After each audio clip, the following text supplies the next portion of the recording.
Hey guys and girls, just wanted to talk to you guys a little bit about Buzzsprout. Start a podcast today with free podcast hosting for Buzzsprout, easy podcasting software for hosting, promoting, and tracking your podcast. Buzzsprout is the best way to publish a podcast online for secure and reliable hosting to full iTunes support. Get started for free, no credit card required, cancel at any time. Stats for losers. That's why we took the damn field. Now, if you want to crown them, then crown their ass. This is what's great about sports. This is what the greatest thing about sports is. You play to win the game. Welcome to the Airin podcast.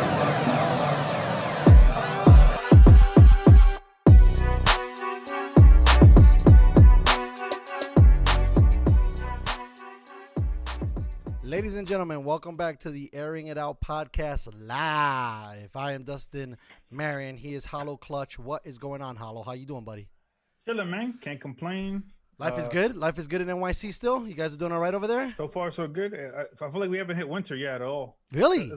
It's not freezing, and it's January, and normally at the mid of January, it starts getting really cold, and it's not cold yet. Yeah, no, I went to the beach the other day, bro. It was a trip. Fucking So like it's kind of crazy. 80 degrees. So I guess, I don't know. Maybe, 2021 is giving us at least some decent weather going forward and stuff. So yesterday was inauguration day for Joseph Biden and Kamala Harris. Did you check out the show? Sleepy Joe. Yo, homeboy looks real old, man. I don't know. It's Kamala's gonna be in there within a year or two. That's what it looks like. It was very strange to see no audience, no real, like, they didn't do what they normally do, which is like drive all the way down to wherever they're at. What did you think? If somebody fucking probably blowing them up. Right. No, for sure. I mean, they've been getting busy on the arrest and trying to find everybody and rolling up on fools. Well, we're storming in there. Supposedly they're rounding them up. So yeah. So what were your thoughts on the overall inauguration?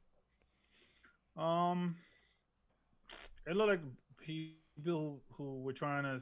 It looked like people looked like they were trying to, like they won something over somebody else, as opposed to trying to like heal the country and make the country a better place. It was kind of like, it felt like a little rub it in your face, you suck, to the other side, and I don't think that's a good path we're going down. Did you enjoy the musics by Lady Gaga, J-Lo, and the country singer? I thought that was weird too. Like, what are we doing? I don't know. I didn't know we were throwing a concert. It was more, like I said, it felt like a celebration of we won, our side won, your side lost, you suck, kind of thing. That's what it kind of felt across. Like, I saw some of the highlights and then watched from beginning to end, but that's what it felt like in the little clips that you did see. And then the media doesn't help. No, because like gasoline on the fire. Exactly. They're like, oh, oh my God, this is the best thing ever. Blah blah blah. Trump would have never handled it this way. Last time he handled it his way, look how it went. Blah blah blah blah. And it was just a weird thing. I would say it just looked like the New World Order. Looked like something like that, like out of a comic book. Oh my God. It was strange not seeing so many people's faces. Like that was weird because you're just so used to seeing, especially on a stage like that, just everybody wearing all the masks. I'm still not used to just seeing massive crowds like that. Did you think it help, or did it matter if Trump attended or help Biden kind of ease into the process of being the president? I think it would have kind of tampered down the other side, like Trump's base. I think it would have definitely helped in the sense of just like, all right, guys, I fought to the bitter end. There's no coming back right now. We can't win right now. Let's regroup. If he comes down his side, I think if he would have never incited the march and the riot, he would have never got impeached the second time.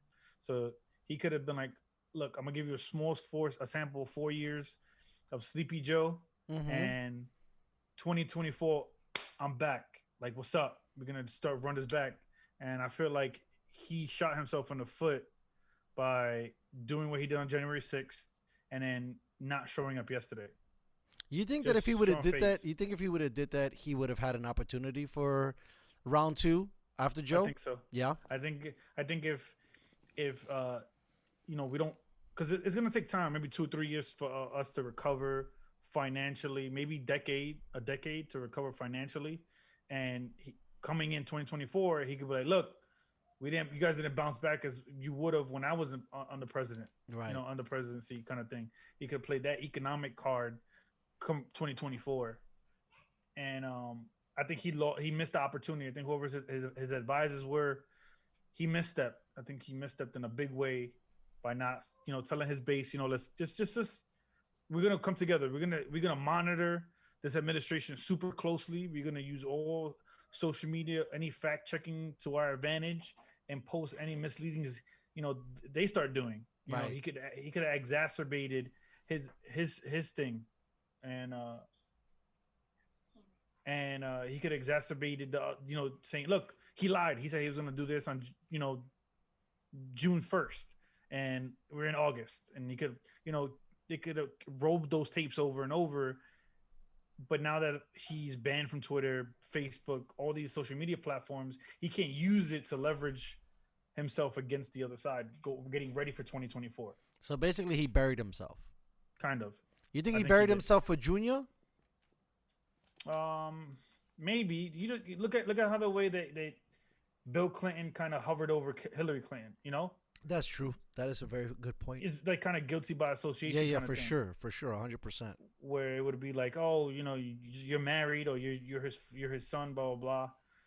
They hold it against him because look at Junior or George Bush Jr. Like he kind of he won, but he took some of the baggage from his father. But now look at George Bush's brother. Right. He didn't stand no chance. No, of but running for Jeb president. has always been in a difficult position because Jeb has never really gotten the love that he should have gotten. Right? Because if I'm not mistaken, I don't think Junior was ever a senator or anything like that.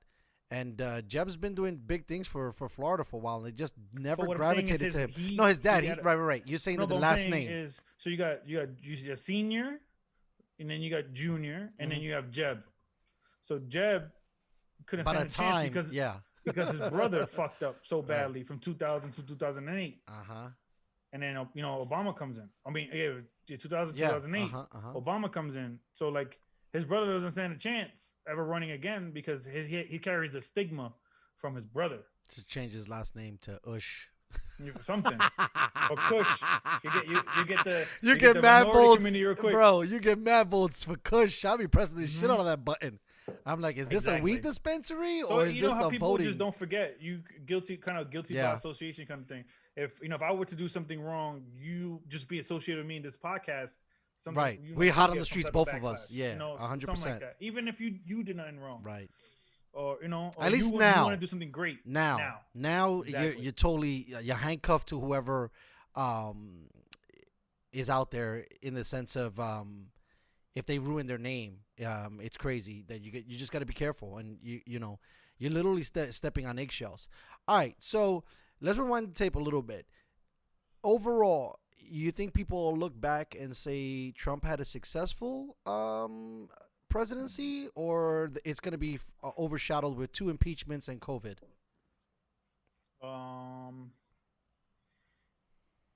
Definitely, just because of that. Nobody remembers the beginning or the middle. They Right. always remember the end. So like, I could compare it to similar to a good movie. In the beginning, if the first 45 minutes are fire, but the last 45 minutes are trash, or the first an hour and 35 minutes are dope, and the last 10 minutes are trash, you lose this like, huh? Like you're at a loss for words. You don't come out with momentum, basically. Exactly. It's like similar to kind of like comparing it to like Game of Thrones. The last season was dookie. Right. So First they forgot couple about the seasons 6 were fire. seasons prior. Exactly. So it felt along those lines of, I don't think he didn't do anything great throughout his term, but the ending didn't help reflect on any good that he could have done or did do. Like I did like how you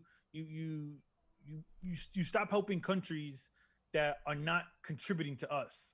I thought that's pretty dope. You know, we can't police the entire world all the time. We can't give unlimited funds to everybody all the time. Like even with the COVID relief bill, why were we giving money to anybody else? Like period. Anybody out of the United States, you know, like I'm on board with that kind of, you know, help us first. If we had no poverty, if everybody was educated and we were at a superior country, then we could help other people, but we're not, you know. But we're still considered a superpower, and compared to other places, they kind of scrutinize that a little bit because it's almost weird. It's like we jump in to help, but they don't want our help, but then if they need money, they're quick to take that. For sure, but we give it to them. Right, no, I get you. Right. I mean, but the thing is that like America has so many dudes they owe in a weird way that they just have favors upon favors that they're backed up probably. They got a whole bunch of IOUs. Facts. And nothing's better than money than an IOU. So they got to keep on hitting them with that shit. All right. But if we took care of ourselves first. No, I agree. Trust me, bro. Everybody else second, then we'd be in a good spot. Like it makes no sense that, you know, you work a job and your job pays for you where you're living and that's it. Mm-hmm. Can't pay for healthcare, doesn't pay for your kids, it doesn't pay for you trying to do something else. You know, I get the whole pick yourself out the bootstraps, but as minorities in this country, we're set back. All right, let me reel it a little bit more in. So this is a trippy thing to me. So we were just talking about how Lady Gaga goes up there and then, you know, J-Lo goes up there. It seemed like the Democrats definitely have a plug with the celebrities and the musicians and the actors and all of that stuff, right? Sure. So it's kind of like a little party. But what were your thoughts on Trump partying Lil Wayne and Black Kodak? I guess maybe it's just...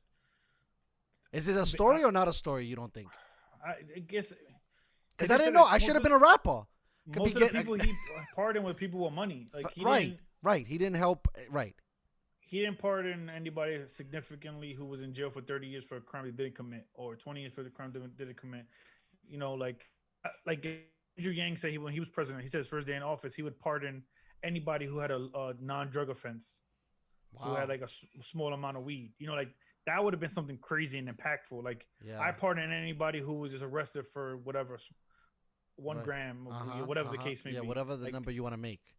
You know, like that's a misdemeanor type of shit. Offensive. He was just, non-violent offenders, basically. Exactly. You know, that would have been dope. That would have been. I think he would have got a big, you know, boost. Maybe that would have pushed him forward for 2024. But again, with January 6th and then him doing what he did, not showing up yesterday, again he shoots himself in the foot. I just found it weird. It was just a lot of elite people or people with a lot of money. Yeah, it's like crazy. Even Lil Wayne said he's never racist. He's never experienced racism. Really? In New Orleans? Because he's so rich. And everybody knows that's who true. he is. That's true. Because he's been rich since like 15, right? He was like a little Bow Wow kind of cat. Younger than that, yeah, around that age. Well, Birdman is Birdman his stepdad or is Birdman just a homie? I think so. I think he's like a homie who just discovered him. Right. That's what I thought. I just find it weird. Like we have all of these problems in the whole wide world, and like you said, we're partying people that are wealthy or that have money. Exactly. You know, I mean, fucking, he hands out Tom Brady, you know, $1 million. Hands out Kanye $1 million. Then pardons rappers. I mean, I was just really confused. I've never seen some shit like that. And what's kind of crazy is that Bill Belichick denied the medal of freedom. Yeah, you seen that? That was dope. Yeah, that was, well, you know, Bill be doing whatever the fuck Bill wants to do. I thought that was totally awesome. Actually, I think that story probably, I mean, I don't comb the news feeds as hard as I should, I guess, but it was pretty decent on Twitter. But I think that story should have been blown up, right? Like, I mean, and technically that's his homie too, right? Because I guess, you know, when the Patriots win, they go to the president's house. But I'm sure. I think if you're a homeboy or your friend for whatever amount of X years, could not disown you, but in a sense of like, yo, we can't do this. Bad optics for me. Right. Yeah. I gotta put distance between you and me right now. You did some fuckboy shit. Right. You did some fuckboy shit. You did some fuckboy shit with that dumbass speech, telling these people to go to the Capitol building and do what they had to do, and then we still don't know what's gonna happen when the FBI investigation happens on Trump. On Trump with the Capitol building. Those guys were ordered to open the fucking gates in order to let the people in. Right. Something is so fugazi about that motherfucking thing. I just don't understand. I really don't. Like they made everybody go to lunch, fucking left the keys in the door type of shit. They opened the gate and let them in. Like they opened the barricades and they let them in. So like that order came from somewhere. Those police officers, I can guarantee you weren't going to do it on their very, very own. Those guys have families. Those guys have, people that they got to take care of. But I'm pretty sure the order came down was like, hey, don't put no resistance. Let them in. Blah, blah, blah, blah, blah. You think when they had that order, right, if you're either the policeman opening the gate or the person receiving the order, did you think that that shit in their mind was going to elevate to the way it went? Maybe. I mean, wasn't dude strapped in that shit? Like, that just doesn't make any fucking sense to me. Supposedly nobody got right. arrested with firearms. Okay. With firearms on them. But we don't know that at right. the time. We weren't even right. Obviously, 2020 now, but at that moment in time, when you have video of the cop waving people to come in and open the barricade, like that's something happened there. Like there's it has to be some evidence, unless he's just gonna take the payment and take whatever jail time comes with that, or whatever firing comes. I know some of those guys got suspended. A lot of, like, I think 2 guys got fired. Are they gonna get paid off on the back end? Maybe, but who knows? Bro, there's a movie on Netflix called The Chicago 7 about 7 individuals who potentially incited a riot. Potentially, right? Amazing, phenomenal fucking movie. Shout out to Sacha Baron Cohen. The guy is just an unbelievable, not only actor but activist as well. But those dudes went to jail for just saying some shit that got some motherfucker started, right? Exactly. I don't understand how you're not pressing charges against Trump, right? Exactly. So basically, it makes it seem like the president is absolved of any sins as long as he's the president. Now, granted, homeboy's out. I'm not really familiar with the processes that come after an impeachment, but obviously he's going to deal with that. There should be some kind of, federal charges brought against homeboy because he made everybody on the block hot. Like if he didn't start talking and get everybody all riled up to storm the Capitol, maybe people would be able to be flying. I mean, the craziest thing that I heard was they're arresting dudes and people are losing their right to go on social media. So now I think we even flirting in a whole nother space. Correct. Right? Where what it feels like? It feels like V for Vendetta. I swear to God, bro. And then it's the tough part is, because he just said, because you could play with words, and his defense is going to play with words. So he could have said, you march to the Capitol and show them force. But that could be interpreted in any way. It could be show them force with your words, with your signs, with your mere presence outside of the Capitol building. Or it could have been what happened was they went inside and then did what they had to do,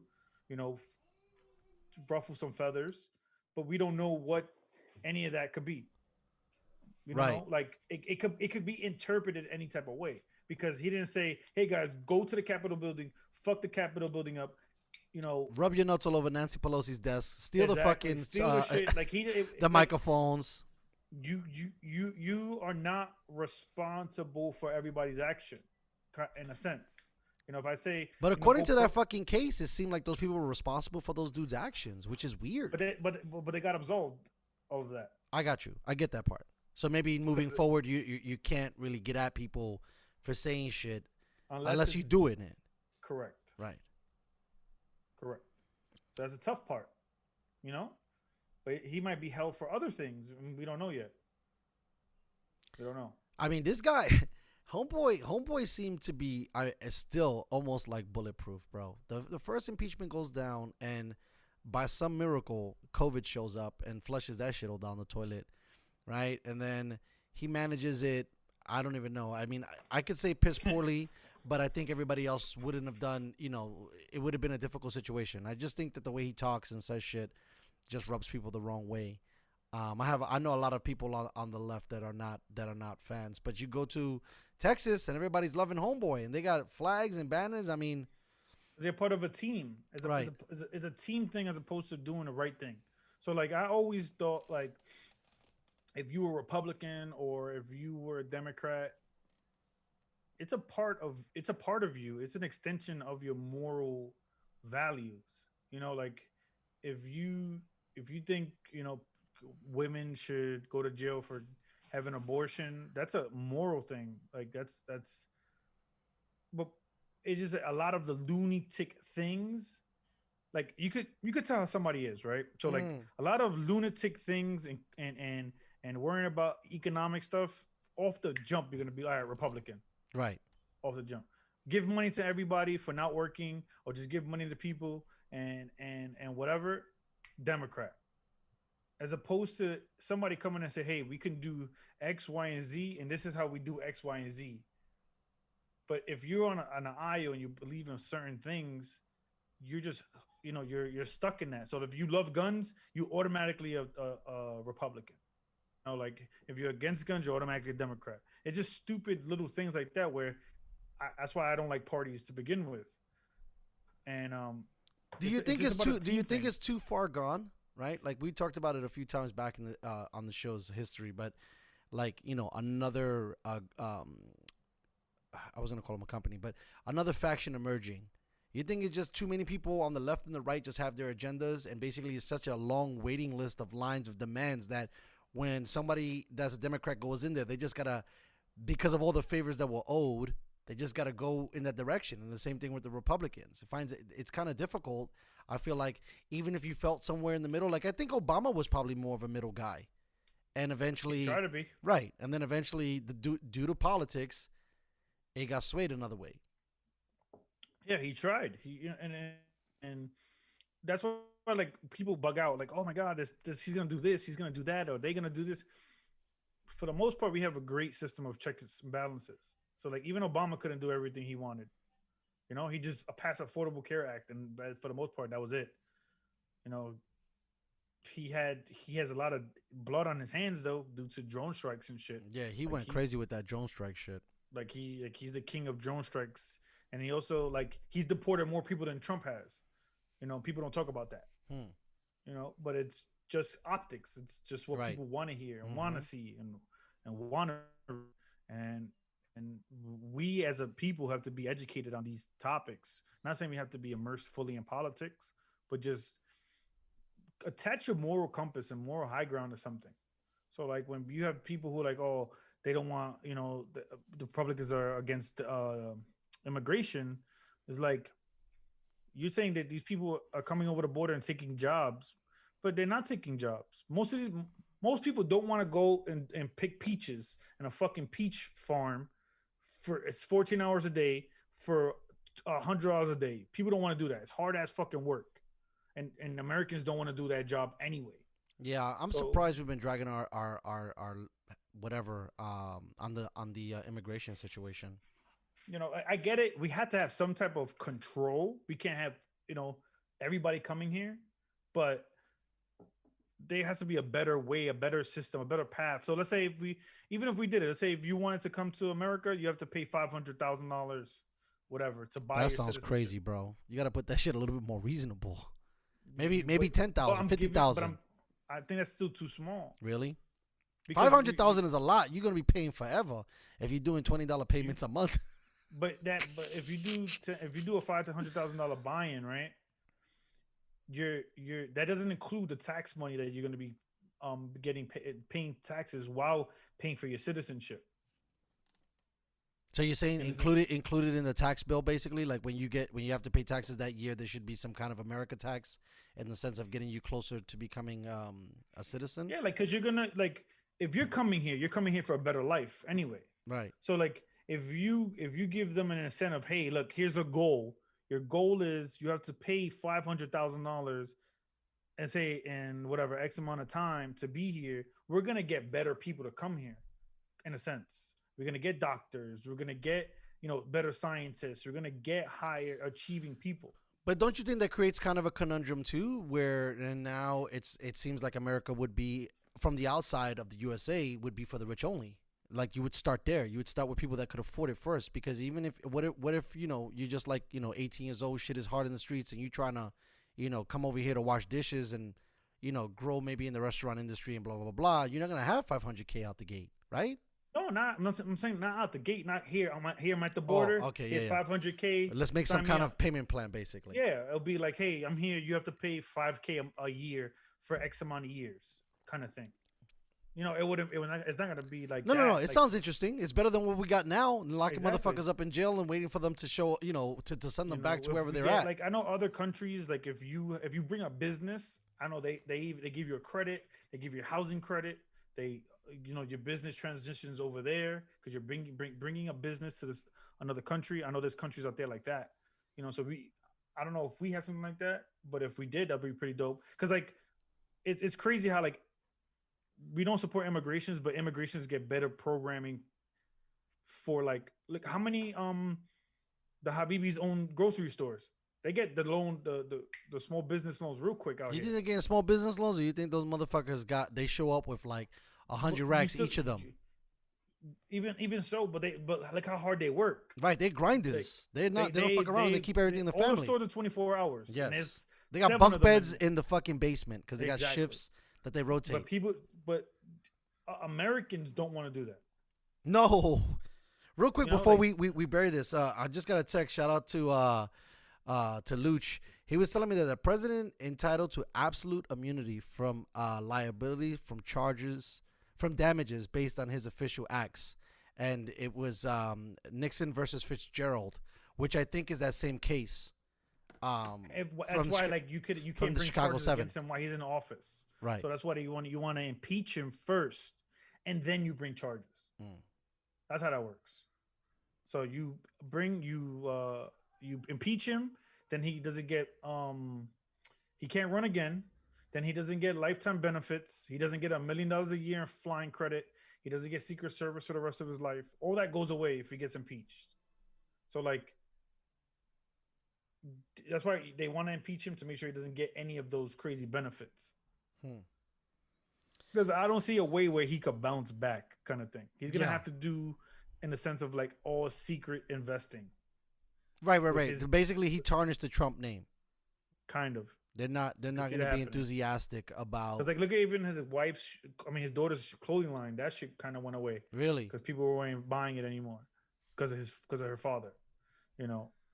All that shit was going up little by little. They took the Trump signs of some of the the buildings that that he probably did licensing with. So it could go in a myriad of ways. He is in a very unique spot. Who knows?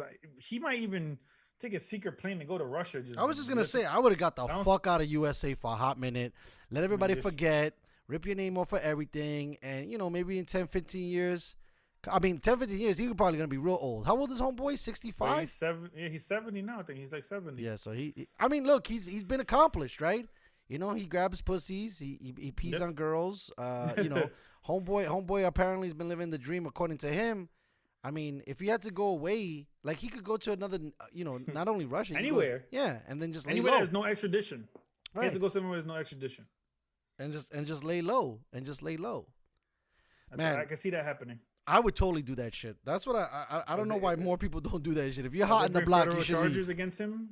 I could see him being in Russia with Putin ASAP, or even go to North Korea. Yeah, but North Korea. I mean, no offense to North Koreans, but North Korea, I'm sure, is not like. I mean, look at Cuba, bro. Communism countries kind of. They have a little bit of hardship. Shit is not fire. I mean, everybody thinks Cuba's the best, but that's only because it has beaches. I don't think there's any beaches in North Korea. Oh my god. Oh shit. So before we get into the games and all that stuff, actually, before we get into the games, I'll come back on this. What did you think about some of these guys' performances this weekend? In terms of football? Yeah. Okay. We'll switch gears a little bit because we get so serious right out the gate. I think football was really interesting. The Aaron Rodgers made the Rams look soft. You could clearly see Aaron Donald wasn't 100%. Right. He only played like 50% of the snaps. Jalen Ramsey for the most part had Devontae Parker on Smash. Devontae Adams on Smash. It was the other guy, Lazard that emerged, and Scantling and the tight end, which is like surprisingly what's supposed to happen when you have Right. a playmaker Yes. like Devontae Adams, you know? Right. And that's why it's amazing Devontae Adams had 18 touchdowns this year Right. because you're the number one guy. You're getting doubled every game, sometimes tripled in every game. Like, And I don't know how many Green Bay games you watched, but it took a while for those other receivers to step up. exactly, you know, and even on Sunday, and even in that, even in that game, Lazard dropped like a touchdown or two. Yeah, he dropped a touchdown. Homeboy like, got gator arms for sure. you know, like Aaron Rodgers could have had a bigger game. You know, they Yes. made the number one defense look, soft. Yeah, definitely. Tom Brady. I also thought that it was weird. Airin is just really good, and we've seen this a lot with Lamar Jackson and some other players. But when the pocket breaks down and he's got an ad lib, good luck tackling him. You know what I mean? And I think that they came into a bunch of those situations.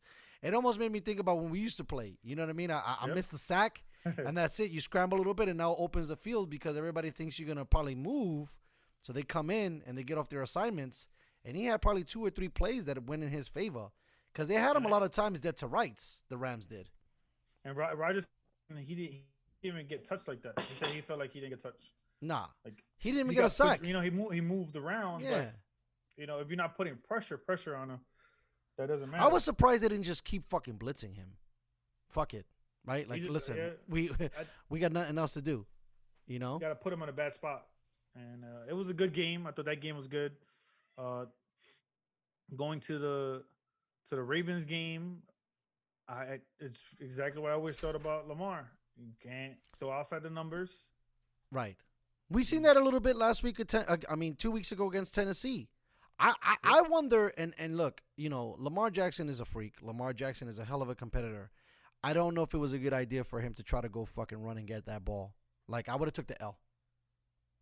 You know what I mean? Like, you trying to get the ball back. It's out of your way, and you're basically running.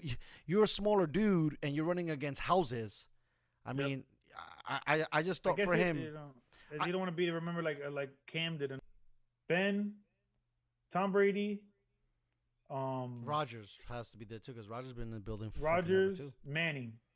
Right. So those are the top 5 for the last 20 years in the Super Bowl. Remember when Cam, the ball right in front of him was fumbled, and Cam didn't even try to jump on top of it, kind of thing. I get you. I don't know how he's wired. You know, what if he would have? No, I get you. Came up with the ball, he would have been fine out of that. You know, everything is fluke. Right. Yeah. Especially in the NFL and especially during the playoffs. You know, it just like the Ravens defense showed up. Yes. You know, Bills only scored 10 points offensively. Mm-hmm. You know, they got lucky with the pick 6 to the crib, 103 yards, fantastic. But like, that drive in the early third quarter was their best like march of the whole game. But like my boy, he's a Ravens fan. He loves the Ravens. You know, I get it's the 3rd year. Lamar Jackson is still young. But when you got kids like Joe Burrow coming in, Justin Herbert coming in, day one and showing out, you in year 3 now. Like all right, you won the division. You went to the playoffs. You have higher level expectation, and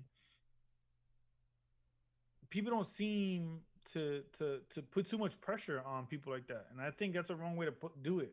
You know, Lamar, he's tough on himself. Have you ever seen his press conferences after losses? Like, yeah, he's crazy because his body language, not in a bad way. He's very much the same, but you could tell when the L really fucks with homeboy. Yep. You know, he has somewhat the same demeanor most of the times, but yeah, you could tell. I mean, he's a very soft-spoken dude. Yeah. He's not for all the flash he brings to the field. You would think that shit would carry off the field, and it doesn't. Mm-hmm. He's a very respectful guy, very humble cat.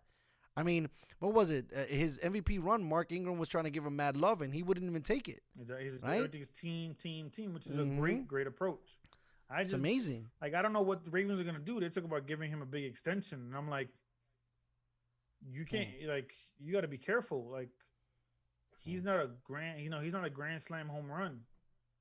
You know, he has to prove that he can come back. Comeback wins show a lot. And he hasn't been able to especially prove for QBs. Like, that seems to be like a stat that they honor besides touchdowns and interceptions, right? Like Phillip Rivers, most fourth quarter comebacks. Eli Manning, most fourth quarter comebacks. Yep. Tom Brady, fourth quarter comeback. Aaron Rodgers, 2-minute fucking fourth quarter comebacks. Like, to be in that upper echelon, do you think playing GM, right, could they fill other positions and maybe take the heat off of him? Like, my boy's trying to make a case. They don't got no wide receivers. And I'm like, I don't see that to be true. Like, they don't though. They got bums. No offense to Marquise Brown, he's great, but he's undersized.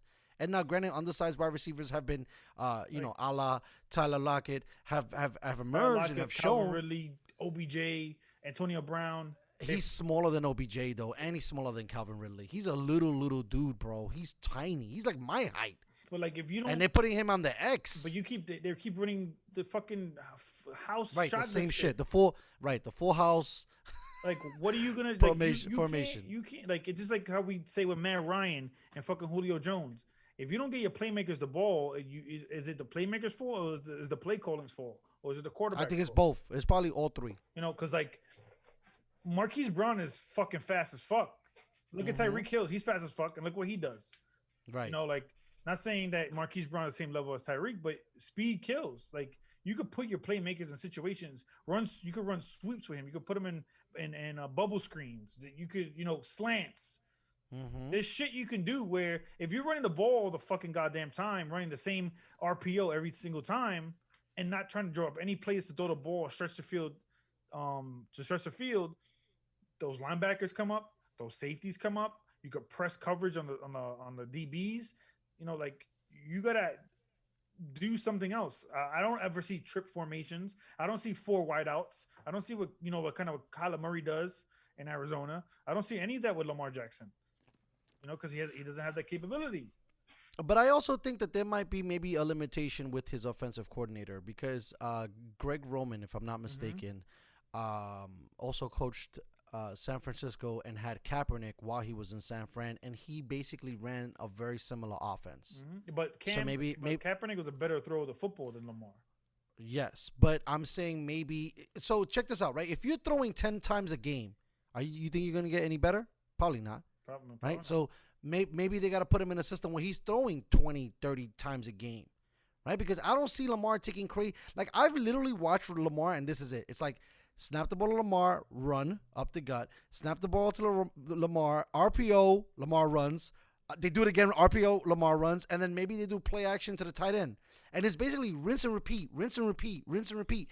They, and you're saying the same thing. But what I'm saying is I haven't even seen them try to get out of that. Like, I think it's design runs. I don't think it's so much Lamar running because he threw a lot of touchdowns in college. Like, for sure. But remember, college, open space, the talent's not there. I get you. Who's to say that in practice he don't get picked off every time? That's true. When so he throws the ball outside the numbers, we don't know. Right. They're not gonna report it. Hey, Lamar got picked off 7 times today in practice when they're running a wideout formation. So you're saying that it's been said here first. Definitely, Lamar Jackson cannot be considered the future of the organization because of his limitations. You gotta play him literally to his 5th-year contract. Because before you try to extend him, yeah. I'm a harsh critic in everything. I have high standards for greatness. So like, people was like, my boy's like, oh well, we made it to the playoffs. I'm like, are we getting excited about just participating, or are we gonna get excited about fucking winning? I feel you on that shit. Ask Tom Brady that shit. Exactly, and he's here, 43 years old. Yeah, ask Tom Brady that shit if he wants to just too participate. Much of, oh well, we went there, we were there. Right. Did you fucking win the game? Did you win the chip? You could be there all the time, forever. Great, yeah, you were in the playoffs all the goddamn time. Wow, whoop-de-fucking do.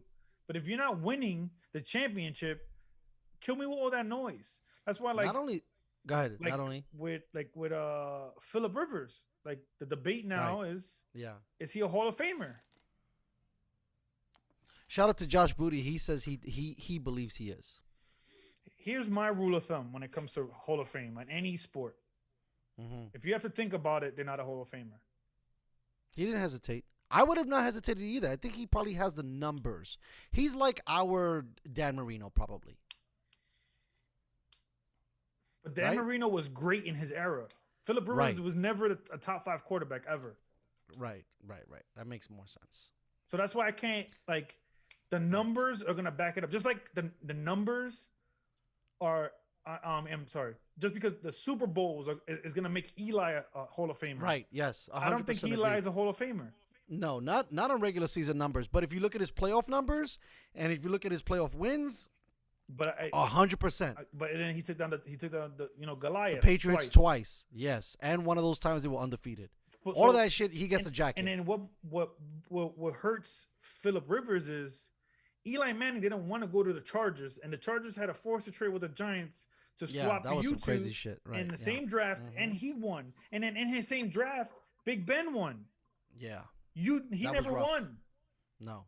So like, cool, you have all these fucking stats and all these fucking accolades, but you never won. Right. You never even got to play in one, and you were never I think considered a top 5 quarterback. Like if you to think of great quarterbacks, he wouldn't come up. He wouldn't come up. You wouldn't pick Philip Rivers. No. I think also too, there's been maybe a bit of a family thing and a money thing, because if they're paying you $30 million to just play QB, why would you leave? Right? So like he could have been mobile in the sense of what we were talking about all the time about some of these elite athletes that are flirting with greatness. Like you might have to move, bro. Yep. The Chargers might not be the. I mean, if Eli Manning, and at times he doesn't look like the smartest guy in the building, if Eli Manning knew within a second, I'm not playing for that organization, that should have told you something, right? Like, it should have been like, all right, cool, we'll play here, we'll give it 5 years, like you always like to say, play for that 5th-year option, and if we don't get it done, then I got to go elsewhere. But you got a lot of you like. I'm happy that Deshaun Watson wants to fuck out of Houston, which he should. Yo, that is the smartest shit ever. But a lot of QBs don't do that. No, it's because they're gonna get paid $25 million, and look at Matthew Stafford. Yep. Right? Why the fuck isn't Matt left Detroit? Because Matt makes $30 million a year, and if he went somewhere else, he wouldn't get that money. You can if you bet on yourself. Look at Kirk Cousins. Right. I know, but it makes it seem like he doesn't. No, Kurt was one of those smart ones too. You know, Kurt was like, "Get me the fuck out of here. I want to he go." Yep. He banked up and he caked up. He did kick up, and he played on 2, not 1. This is for Dak. He played on 2. Yep. Fucking yeah. And then he got a fully guaranteed 3-year deal. Yeah. Fucking for like something crazy, because I think he's another $30 million contract guy. He got a $90 million deal, fully guaranteed. So he was gonna get that $90 million fully guaranteed. And then after his second year, if I'm not mistaken, going into his third year, they extended him another 3 or 4 years. In Minnesota. So what do you think? What do you think that's got to be at? Because these guys got to start fucking considering this, where it cannot just be wide receivers and running backs continually trying to look for new homes. Like if you're trying to win a chip, you got to make. I mean, no one thought Tom Brady was gonna leave New England, and that motherfucker was like, "I'm out." Yep. You motherfuckers ain't got no tight ends, no wideouts, no running backs. I gotta get the hell out of here. Yep. And that's the way it should be. Because like even they were saying like what was all the money that supposedly the Tom Brady's taking a pay cut, but where's all the money? Where's all the skill position players? Yeah, that was crazy. That almost seems like you're fucking me. Exactly. Because if you're not paid me, where's my Pro Bowl wide receivers? Where's my Pro Bowl tight end? Where's my Pro Bowl running backs? Where are all these guys at? And it sucks because like running backs you hit or miss, but you still need weapons. And 100%. And they didn't do a service. And hopefully these quarterbacks coming up. Hopefully, Deshaun does what LeBron did until you take your career into your own hands. Start signing these 2-year deals, and they in the NFL, if you're a great quarterback, you're gonna get picked up no matter what. 100%, unless you're a fucking Colin Kaepernick. But yeah, pretty much. You're not gonna like Deshaun Watson's always gonna have a job. Russell Wilson's always gonna have a job. Yes. Aaron Rodgers always the gonna have elite a job. guys, the top 10 dudes are always gonna be. Even working. if you took an injury, a torn ACL. Someone's going to take a chance. Someone's going to take a chance. Like, look at Carson Wentz. Carson Wentz is definitely going to get a fucking job. Exactly. Right? Yep. I don't know so much about golf, but even though it looks like Wentz is trash and he's still going to get hired. And they both set. Even though Carson Wentz and Jared Goff, they in their contracts, then they have 2 years, 3 years left on their deals because they both extended. But even if they were in the last year of their deal, or, like, look at Dwayne Haskins. He just got picked up today. I know, but was it official by the Steelers? Yeah, they picked him up. like. Shout out to Mike Tomlin, bro. This motherfucking dude just gets dudes. He's kind of like the new Belichick, where he gets guys that are kind of like on the fringe mentally and fucking corrals them in, and they just start producing filthy. And somebody, filthy. And you just never know. Maybe you get through to him. Hopefully, Exactly. And you're like, let me holler at my man. Right. Maybe talking. I mean, they probably would never do it, but probably, like for Odell, that would be a great place for him to go. In the sense of like when you're talking about coaching and saying like, yo, my man, have a seat, relax, take it easy. I know you dope, but let me show you what's really going on here. Because you ain't winning shit with all your shit you talking. You know what I mean? Exactly. Hold on, I want to go back a little bit because I'm going to be jumping all over the place because now we got excited. I'm stoked. Let's go back. What did you think, speaking about these guys and upward mobility, what did you think about Breeze's performance against Brady, or against the Tampa Bay defense, which is better because he wasn't really playing Brady, but technically he was because statistically they were trying to match each other, sure. Right? I just thought, supposedly Michael Thomas wasn't 100%. Supposedly Michael Thomas is like 3 or 4 surgeries, something like that. Well, what's ailing Mr. Thomas? I think his ankle, a toe, knee, shoulder. Thomas needs to get the fuck out of New Orleans. If I'm him. But he signed a big deal, 5-year, $100 million. Like. You take the money, right? So that they can't say that they care about winning so much, right? Because you signing mega deals, not a contract, bro. Mega deals. I thought just he's done, right? Yeah, I think he's gonna retire. I'm just saying, like based on what you've seen, it's not there, homeboys. I just think that he's, for the most part, they've been contenders the last 4 or 5 years. Right. And it's heartbreak after heartbreak after heartbreak after heartbreak. I told you at home they garbage. And it's just I think it's time for them to to pick it up. When you have Jason Tatum or Taysom Hill. Thank you. Taysom Hill taking snaps from you. And you got famous Jameis taking snaps from you. I think the writing's on the wall, right? I mean, the fact that famous Jameis threw a 56-yard touchdown in the game. That's what I'm saying. Like, I bet you there was a part of Peyton who was like, "Yo, I think I need to bench homeboy right now." I would have thought. Let me tell you something. Once we were down, I would have considered it for sure. And I'm pretty sure he did. But I'm pretty sure he wanted to let him get the moment to walk off in the sunset type of shit. I think he probably had a conversation before the game with him and said, "Hey, this if we lose, this is my last game." Oh, this is my last. Oh, he probably. You're talking about Breeze to the coaching staff. Probably, they said behind closed doors and was like, "Hey, it's like 95% sure. I'm done, kind of thing." Yeah. And Tom Brady's mystique in the playoffs, man. That homeboy's just unbelievable, bro. I think he's just unbelievable, bro.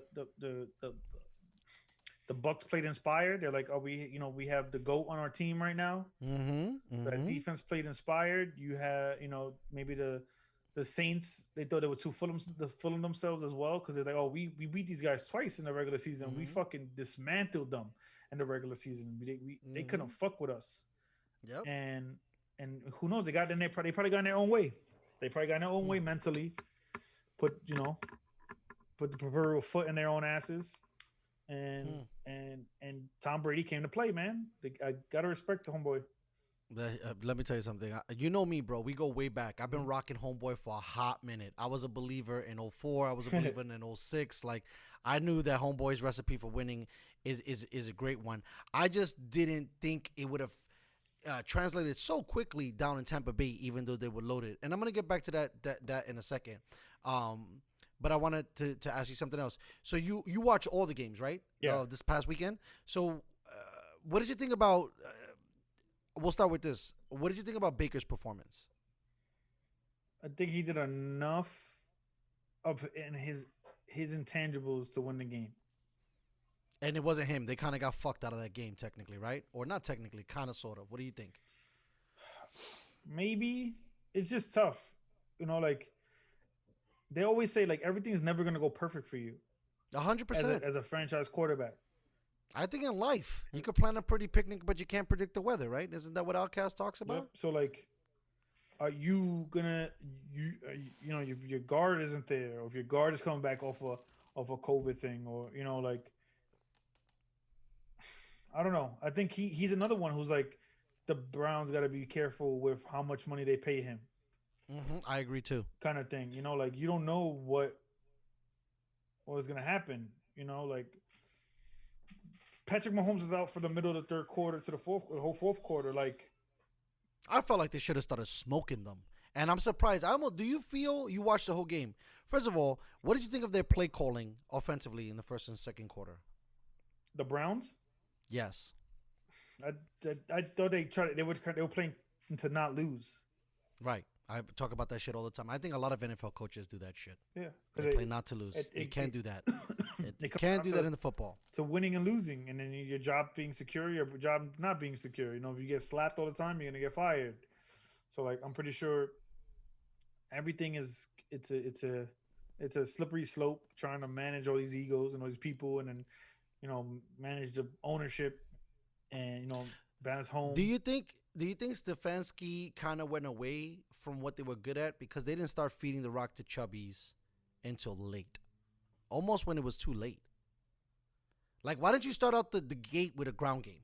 They were trying to get cute, and let's say on a second and long, third and long, they're trying to fucking do a screen to Chubbs that got blown up a bunch of times instead of maybe involving Kareem Hunt into the game. Like, I felt like they, like you said, they were playing not to lose, and it showed on the field. But I also, and it's Baker is a little bit better than Lamar Jackson in a sense of throwing the football, right, outside of numbers. But he doesn't have a cannon like Josh Allen. He's not that tall. He's like 5'11". Mm-hmm. He's like the poor man's Drew Brees. Exactly. So like, you gotta put yourself in a better situation. You gotta put him in spots where he can succeed. And I don't think they did that in that game with him. But it's his limitations. Are they better next year with Odell? I don't know. They were worse with him this year because right. Thank you. Okay. Baker wasn't mentally strong enough. To feed everybody else. Like if they had Matt Ryan, let's say for instance, the Browns, they probably win with OBJ. Right. Because he's gonna hit everybody else who's one-on-one.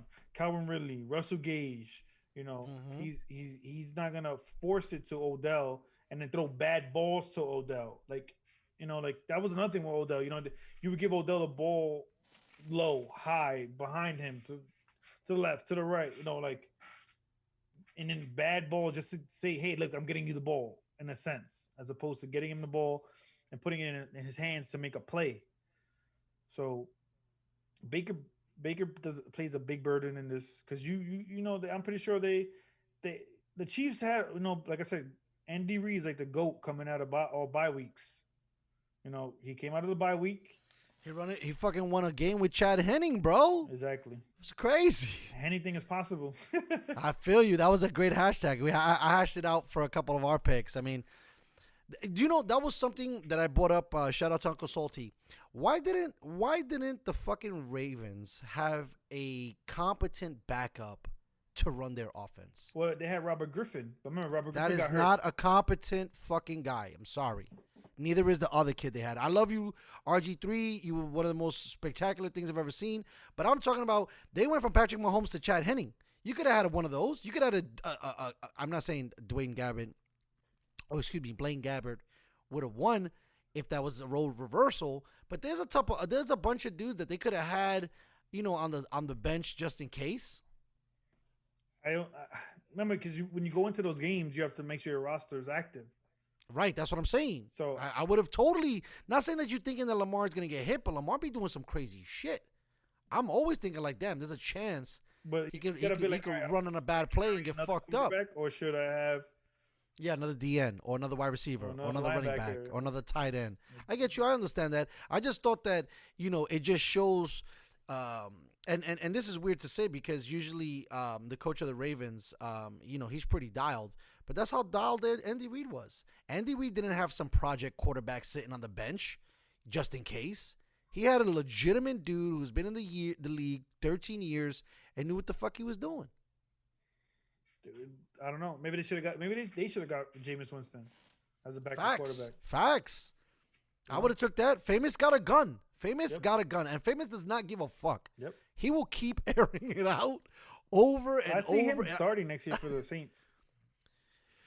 Do you think he could get coached up with having a guy like Peyton in his corner, because he didn't do. I mean, he did all right with Arians. I just don't know. Sometimes he looks like he gets rattled and he just forces the rock. Again, you have to put look at for the, let's say he's like Jared Goff, right? He's not a great quarterback, but McVay puts him in perfect spots. That's true. Like, hey, in 10 yards, this guy's always going to be open because this. Right. I mean, he made Taysom Hill look like a fucking rock star. Exactly. So if he can make Taysom Hill look like that, you could definitely make Jameis look decent. I almost feel like they should have signed Teddy, but Teddy, for whatever reason, kind of is borderlining on injury prone. Right? He got injured last year. I mean, he can't play a full season of football. You didn't want to pay 3 quarterbacks $20 million. That's the issue. That's true. They got a lot of fucking quarterbacks apparently over there in New Orleans. I would have thought that would have been a perfect successor to Drew Brees. You would have signed Teddy to Bridgewater. He won 5 games with Drew Brees not being there. He went 5-0. He already understood the verbiage. You would have got yourself a decent quarterback. You wouldn't have to overpay for him either. You could have put that money on other playmakers, better tight end. I don't know. What did you think about Patrick's injury? Did you think that it was fluky? Did you think that the guy maybe added a little extra, thought he was in the WWE, or was it a clean play? You got to give the guy the benefit of the doubt because he doesn't have a history of being dirty. Okay, fair. So we got to go, along those lines. And I just thought, it's playoff time. I got to get homeboy to the ground. That's true. So whatever the fuck we got to do, grab jersey, maybe take the head down with me, body slam homeboy. Exactly. So is this gonna be a thing? Like it probably was. They said it's a fluke injury. They said that you could get a nerve could do that to you. A nerve, like the way his neck. Because he looked like he got fucking rocked when he got up. Because his neck, they said that it could have been his neck because you saw he got up and ran to the. Yeah, he after he got up, he was coherent. Yeah, but when he first tried to stand, his legs were like, nah, daddy, we need to just take this knee right here. Relax. I think like what players should do at those times is like relax on the ground for a minute. Yeah, because I agree. I think if he would have relaxed on the ground for a second and maybe say, hey, my chest hurts or something, and just stayed on the ground, got a breath, let his thoughts. It would have gave him a little bit of a moment of clarity instead of putting him in the fucking protocol, and then now he's probably out of the game. Exactly. I think he would have had a chance to come back in the game because supposedly he passed all the protocol tests with flying colors. He was, the concussion wasn't it, but like once you stand up and you wobble, that's it. You're done. You're done. The NFL is not gonna fuck around with that. Exactly. So now they play the Bills. You think they're gonna smack them? I think so. I don't think the Bills could score enough points. I don't know. The Bills are such a weird team. Sometimes they come in and they drop 40, and then other times they struggle to score. You think it's a running game issue? Because I think they just don't have a really good running game. They don't. Because I had Devin Singletary. They didn't give him the ball at all. Yeah. And Devin Singletary, I think, is kind of a beast. I don't even like is it Moss? Zach Moss? Yeah.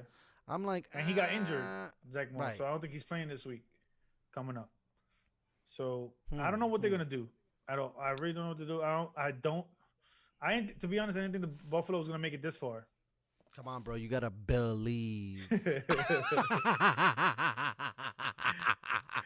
Like if Lamar was I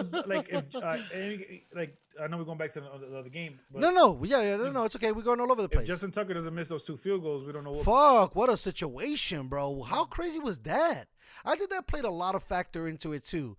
It must have been cold like a motherfucker there, bro. Yeah, which means it's worse because you're from NYC just like me, bro. When it's cold and it's windy, that shit is brutal. Nobody wants to catch Canada, so it's fucking cold, bro. That's what I'm saying. It's windy. Like nobody wants that shit. I couldn't believe it. The most surest kicker on the planet. He almost missed 3. Yep. That third one barely got through. Yep. I go same with the Bills. If Patrick's 100%, I don't see anybody beating them. They're so good, bro. Is it disgusting that they're that good?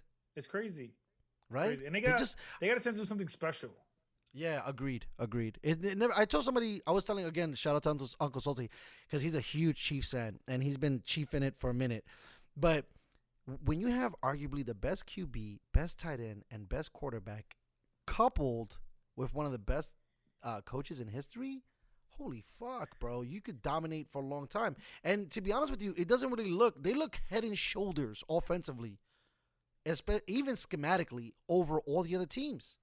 Like they don't play to lose. They play to rock you. They play like they're never worried that they're gonna be from behind. No. Like even if it's 2 TDs, 3 TDs, he did it a year ago when they ran it to the Super Bowl. They came back 3 games down 10 or down double-digit points. I think the statistic was. So like, and they Patty, until I see like. Just like I do with Tom Brady. Until the clock says 0 and the game is over and the other team has more points, you can't bet against them. And I just don't see anybody beating. Like if we get let's say we get lucky, we get whoever comes out of Tampa and Green Bay. If we get Chiefs versus any of those teams, it's gonna be a fucking crazy shootout. I believe it's gonna be a great. I think it's gonna be a dope ass Super Bowl. It won't be like the Rams and Patriots. It's gonna be a dope ass Super Bowl. So check this out, and I wanted to. We'll go back because Brady's thing, but I got a couple of things that I wanted to backtrack on. But TB, right? I said it today on one of my other shows. TB plays in TB, and the Super Bowl, if they win, will be in TB. If Homeboy does it, I always like saying this. We know he's the man.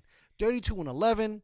What was it, like 12 titles? I don't know how many motherfucking AFC championships Homeboy's got. He got like motherfucking a Purple Heart, a Silver Star. Homeboy got all the trophies in the cabinet. Yeah. With this, again, I always say it. I mean, like, will people never be able to touch my man's legacy if he's the first guy to win at home? Oh, like in his own stadium? And yeah, in the own building. Yeah. I was thinking about this the other day. I was like, it's kind of like drew up meant to be. Right. TB plus TB equals SB. That's a good shirt. Right? That'll be fire. That's what it looks like. That's what it's looking like. No, I don't want to get too much because I want to save some of this for the other games. So let's not go too much. But finish your thought because I want to keep some of the juice when we really break down these games. Okay, guys, and he looked phenomenal against the Saints. You know, he looked like he was like 30 years old. Like bro, did you see that one pass he zipped to the guy on the sidelines and Homeboy caught it and it was just all hands? Yep.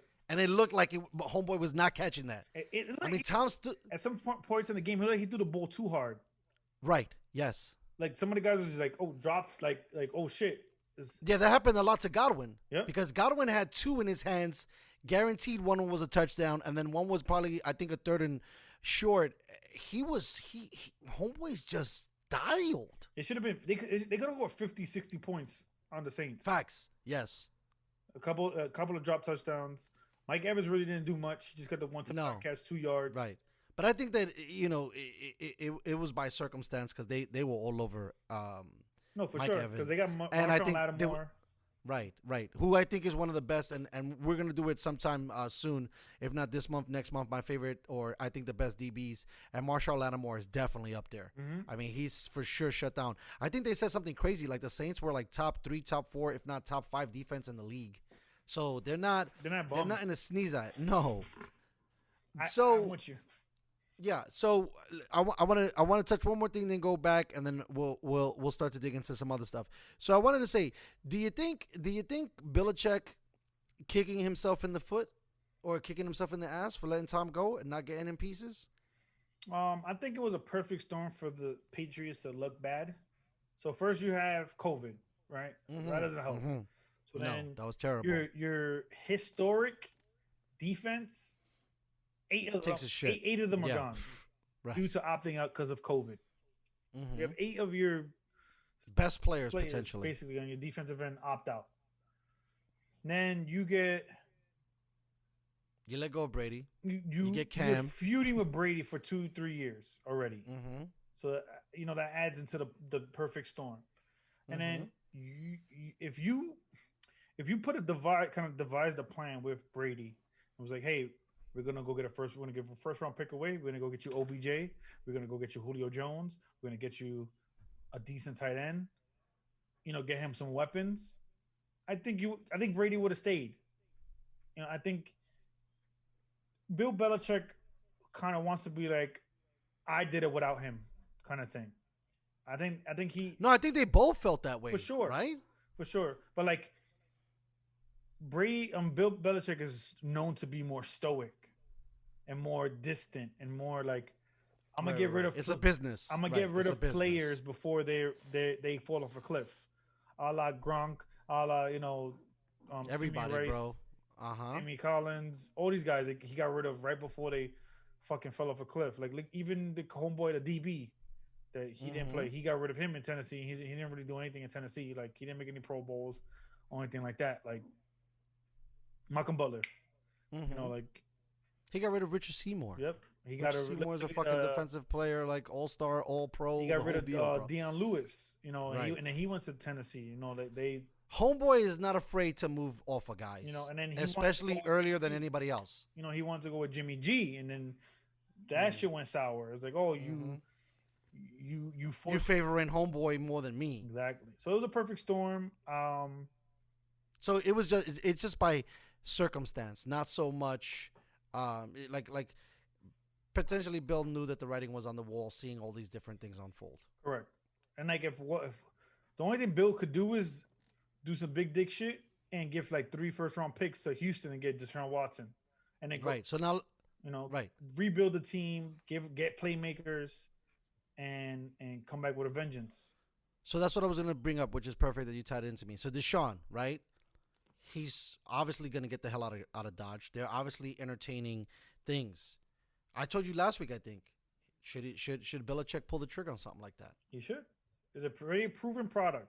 He does a good job with players who are already proven themselves. He goes and gets them that are already proven. But is he gonna go and spend the capital and spend the picks to go get talent and coach up that talent and do a good job with them? Who do you think, based on all the stuff, cap room, picks, situations, have the best chance besides Miami? Because we know he wants to go to Miami. Besides Miami, where else is logical? I know the Jets are being thrown around there, but the Jets are a dumpster fire. I'm happy that they hired the guy they hired. He looks good. Mm-hmm. But, their proven history on signing players and trading for players never really works out. If you wanted to play crazy GM, you could trade. Jacksonville could back out and just demolish Houston for almost all their picks. But do you think that Houston would pull that trigger? They wouldn't want to get fucked and look like an asshole within the division. Right? Getting Trevor Lawrence. Right, no, I get you. I mean, you could trade up the first round pick overall. I mean, that might be really high price to pay, but for Deshaun Watson, I'd pay for that. Sure. If I was Jacksonville. You just get one. You just get one pick, bro. You don't get 2 and 3. That's not gonna happen. I can say that right now. No, I know, but you're getting a potential great player for a player who's already great right now.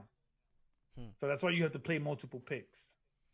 I get you, but still, you're getting the number 1 overall pick, which potentially you could trade back and do a whole bunch of stuff with. Peep this: the last 30 years. Guess how many number 1 picks won the Super Bowl? I'm gonna say 0 if I had to guess. So if you're going by that logic, if you're going to 0, right? Then the number 1 pick is not valuable. Exactly. And the answer is 2. Jesus Christ. Who are the 2? Peyton Manning and John Elway. Oh, overall? Number 1 overall pick who won the Super Bowl. Wow. So if you put it into that perspective, right. Trevor Lawrence no value is not in the first round. No, he's not. Trevor, tanking for Trevor really didn't seem like a good idea. Exactly. So like, you would want to get a guy. Thinking about other teams. Other teams you could do could be the Colts. I think the Colts is probably another great place. You got a great defense, but again, in division, right? Which sucks. What about G-Men? G-Men, would you guys go for it if you was GM, general manager of the Giants? Yep. You go yesterday, right? Facts. Yesterday. You know what was an interesting point? Again, shout out to Josh Booty. You know what he talked about? He said that when he was speaking specifically to Deshaun Watson, but he was saying that Deshaun is going to be a player that's going to complete your team. Yep. If you're Deshaun Watson, you do not want to go to a team that's rebuilding. Nope. right? So that definitely takes the Jets out. The fact that he played 1 year, he was traveling on bus with a punctured lung because he couldn't fly, and the only way he could play, he would have to drive to all these games in a bus in an RV. Shows how much commitment and tangibles. And he's unbelievable, bro. Didn't he win 2 national fucking titles? He This won guy's one. unbelievable. He went to 2. He won 1. He Okay, could have won 2 in a row, but he won. He lost the first one and then won the second one. But I would love him to come to the Giants. That would be fucking phenomenal because there's no quarterback in our division.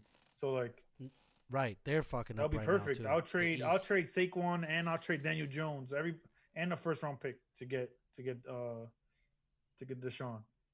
You know, our defense is young. Our defense showed that they could bang with anybody. You know, if Daniel Jones doesn't fucking fumble the ball when he or fall on his face when he's running with nobody an in front of him. 85-yard run wide open and he falls by himself. Like at least my man Sam Darnold could at least run to the house. Exactly. As so trash as homeboy is. You know, I wanted like when that reports a couple years ago when they were like that Russell Wilson wanted to come to the Giants because Ciara wanted to go to New York and blah blah blah blah. I think they were just using that to get the Seahawks to pay the piper. But like when that story came out, I was like, please, Russell, come to New York. I was excited when I heard the rumors. Like he always wants to be a Giant. And really? Yeah, he always wants to be a Giant. You know, he wants to be a Yankee. He got drafted by the Yankees. You know, no, I think no. By Texas, right. And then he got traded to the Yankees. It's just it would have been a dope. That would have been dope. I'm trying to think of other teams. If you want to get crazy, the Browns. Right. You can train to Browns step up. Here, take Baker. There's a couple picks. Now you got everything you need. Right. Now you can keep OBJ. Right. Facts. Yes. And you got the playmaker he's gonna do whatever he can do. You know, you'll keep Landry in the middle of the field. You know, you got 2 running backs. You got the 2 tight ends. You know, instead of 1. It's possibilities are endless. You could get crazy. You could do the Ravens, even though they're not going to trade Deshaun. But if they want to take advantage of that defense, the Ravens could, trade for Deshaun, Lamar, and Deshaun straight up. And Deshaun could run a lot of that offense too. Exactly, and they could even change the offense and do something else completely. Right. Yeah. But I'm saying like it wouldn't be a big like technique or not a scheme change for them. Or if you want to get real crazy, you could go and he could go to the Saints. Yeah, that seems like freaking like crazy. You got Michael Thomas, you got Alvin Kamara, you're good. Jared, Mr. Cook. I mean, I know he said he dropped that ball, but I mean they're loaded too. Yep, the defense is fucking solid. He could go there. Like there's a lot of places where he could pick up and go. You know, San Francisco. I could see that happening too. Yeah, that's another great place too. They have a lot of emerging talent. Exactly. The Jets, if they want to be smart, they could even go after him and then go and just start getting free agents. I would go get crazy. Start signing motherfuckers like crazy. I would trade for Deshaun. I would trade for OBJ. I would get all the shit on the wire. You know, maybe I would probably draft a running back. Trade back and then draft a running back. Help them out, get some more offensive linemen. The problem with that is that once you trade for Deshaun, there is no picks. It depends. You have the number 2 pick. You know what I mean? Right. So you could trade the number 2 pick, one your first round pick, and let's say a 3rd round pick. You could do that. No, I get you. But what I'm saying is if you trade for Deshaun, you don't have nothing to trade for, so you have to give those picks away. So that 2 is gone. Yeah, but you're getting Deshaun Watson. No, I get that. What I'm saying is, like, they would have to be really, really clever with picks 3, 4, 5, 6, and 7 because whoever gets Deshaun Watson is gonna mortgage their future on him. Yep. Because I think the asking price for Deshaun is 3 first rounders. But if he makes a difference, remember he has a no trade clause. Right, so he gets to go. He gets to pick where he wants to go. If he says I'm going to the Jets, he's going to the Jets. Right. But if the story comes out already that he's going to Florida, sure. I think that's interesting. But if he says I'm going to the Jets, and if he's smart enough, which is like it remind me a little bit of Carmelo Anthony, and I'll tie that in. If he goes to the Jets, he'll be like, all right, Jets on the back end, don't fucking give the farm away. I'm coming anyway. Give 2 second-round picks and a third-round pick. Oh, you're saying like he could bring the value down of what's being asked for him. Because he's going there. Right. So why would you want to go from one situation to another similar situation? Right. A bare cupboard to a fucking empty closet. So he could be like, hey, listen, I'm coming. I'm talking to management now. Just give a second-round pick and a third-round pick. And cash considerations and Sam Darnold. Or some shit like that. You could do that trade. No, I agree. So that like, makes sense. Tying Carmelo Anthony into this whole situation is like when he forced a trade out of Denver to come to the Knicks gave away all their fucking talent and decimated them. Yeah, that was fucking stupid. We've never recovered from that trade. So if he would have been like, yo, I'm coming in the offseason anyway, do not give away Danilo Gallinari, Wilson Chandler, Timothy Mozgov, all these players that I could use when I get there. Mm-hmm. We're golden. All you need is me in the fold, and we Gucci. We're gonna be coming to town. But he wanted to force his way out of Denver, and the Knicks gave up all their their emerging young talent and picks. Everything. And every fucking thing, bro. Carmelo never could reach his potential. No. And that's why I don't understand. Like I respect LeBron for what he does. Sign 1 year and a player option. 1 year and a player option. Because then you have leverage. You make sure the fucking organization does what you tell the organization to do.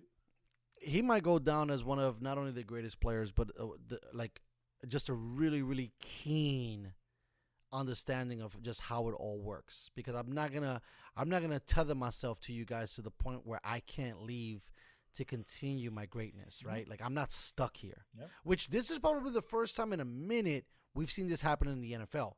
Because usually quarterbacks are not saying in the NFL, "Get me the fuck out of here." Yep. They have to wait, and they until they're need free to do agents. that more often. No, I agree, bro. I agree. So, I had another story, but I think we talked about it a little bit. I'll see how the tea leaves go because I don't know. Are all the coaching vacancies full? I think Houston's the last one. Okay. I think the coaches did theirs. The Eagles just did theirs today. They They got to bum me. So I think they got to bum me. I think. All right, so I'll save it. I'll save it for next week. I know it's trending, but I'll save it for next week. So right now we completed 2 weeks in a row. We did the top wide receivers. Mm-hmm. We did the top quarterbacks over the last 3 years, and now we're gonna do the top running backs over the last 3 years. All right. Just for the folks that if they're still not watching, top wide receivers were D-Hop. I was gonna say DeAndre Hopkins, Tyreek, Devontae Adams. Did we put Julio in that mofo? No, right? Shit, I'm drawing a blank now. I gotta bring it back up. I know QBs. Bro, I started some shit on Twitter. Motherfuckers were losing their mind on Twitter. Once I started the top QB shit, everybody was going all over the fucking place because everybody wants to put Rodgers for sure at 2, Patrick at 3, Brady somewhere low. But I'll get the recap and we'll do it next week. Maybe we do best DBs and I'll give the recap. But out the gate for our top running back, it's easy, right? King Henry for sure. Right? Yep. Number 2 is probably easy too. Kamara. Nick Chubbs. You gonna go Kamara? I'll go Kamara. All right. I'll go Nick Chubbs 3. All right. Boom. So now that puts what? Zeke at 4? You said the last 3 years. You said the last 3 years. I know, Papa. Zeke is trash. I know. He's been trending but downwards. It's hard because there's not a lot of guys, bro. There's so much fucking like movement on the running back situation that is hard. Actually, you know what? Looking at it now, I would say Dalvin Cook. Yes. Right? 4 is Dalvin Cook. For sure. All right, let me see who else we got up in. You got Henry, Kamara, Chubb, Cook, and who else? Let me see here. It's not looking good. Because so many running back. Oh, how about would you consider last 3 years he could make the cut? Maybe Josh Jacobs. This is his 3rd year, if I'm not mistaken. Right. This is officially his 3rd year. No, second. And it year, was right? No, second. Yes, it's second. No. Second year. Okay, so he can't make the cut. He's still young. Bro, there's not much, bro. There isn't you much. So you gotta put Zeke then at cinco, You would have to just by right? default. Yeah, by default. What about Aaron Jones? You think he's been putting up enough numbers the last few seasons? No one really talks about this guy. That's true. And He could finish number 5. Right? He be doing shit. It's tough. It is tough. I want to see his stats. How about Saquon?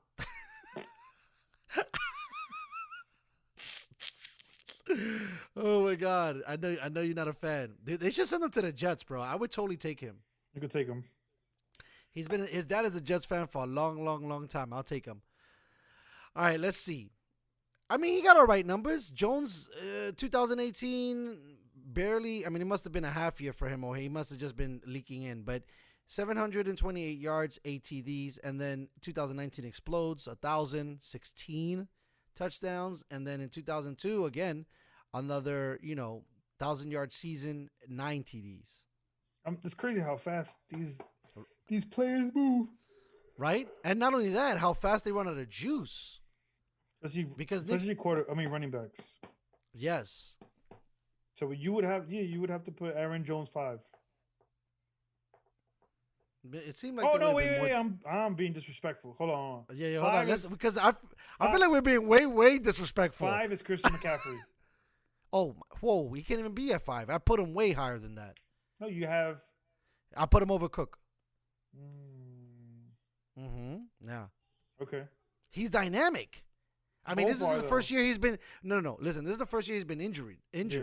But he's the complete back. He could catch. He could catch out of that backfield. He could block. I get that, but Dalvin's been hurt like 2 of the last 3 years too. Is it? See, here we go. This is when it gets juicy. All right, let me see this fool's numbers. Let's go Dalvin first, and then take a look at this and see where we're at here. Okay, so he's been in the league 4 years, and same kind of deal. So 2018, kind of like Jones, emerged, if not injured. His rookie year was 2017. But this has to be an injury-plagued season. So injury-plagued season, he gets 615 on the ground, 2 TDs. Obviously, that's not great. But 2019, homeboy goes bananas. 1,100 plus on the ground, 13 touchdowns. And this year, he just went filthy. Over 300 attempts, 1,500 in change yards, and 16 TDs. Exactly. Right, so but let's look at, they already know. They already know who I'm looking for. They're listening to my conversation. That's basically just 6. So he's tough too, because his rookie year, they eased him in again. So 435 yards, 2 TDs, crushes in 18. 2018, he crushes 1,000 yards, 7 TDs. Had obviously an MVP season last year at 1,387, 15, but then this year only 225 due to injury and 5 TDs. So he kind of dropped off too. So maybe they're at the same position then, right? 5, 6. You could change them. Yeah. All right. Hold on. No, you mean 4, 5. Is it? No, you got Henry. Yeah. Let me look at Henry here. So we got Henry. You gotta look at Henry. Henry, Kamara, Henry Kamara. No, yeah, Chubbies. Chubb. Holy shit. Cook. Yo, bro, why is nobody talking about this? Is this true? He broke 2,000. Yeah, this year. He's a 2K running back? Yep. Wow. This year. That's it. It's over for him. I call it right now. It's over. There's no way, bro. He almost ran the ball 400 times. Jesus Christ. He's a big man. 300. He's a big motherfucker. Bro, they gave that motherfucker the ball 378 times. And that doesn't count. That's How crazy. many catches did he get? I didn't see that. I'll look at it. But is this true too? Bro, I think if I'm not mistaken, that can't be possible. I gotta look at this shit even closer. Hold on. It says that he I think it says here that he caught 19 touchdowns, but that's impossible. No shot. Right? He got 17 touchdowns though as a running back though, which is crazy. So it's definitely King Henry, Kamara. King Henry for sure. There's a reason why he's at the top. Yep, so I think Alvin it makes a crazy case though for his shit because he is the complete back. he can't just he's elusive between the tackles, but like Up the gut, not the same. if right? we're talking about pure running back running the ball, Right. That's true. That's true. it's King Henry. That's what I was gonna say. So look at this. You gotta drop him. You have to drop him because look. So year 1, 2017 comes in. His attempts were crazy, but 728 yards. 18 only 883 yards. 19 only 797 yards. And then 2002 he barely cracked 1,000 at 932. Kamara. So correct. So based on that, because I'm looking at Chubby's next, he has to be 3 then. Because Chubb's is straight runner. As a pure runner, then you could say Chubb. This could be 2.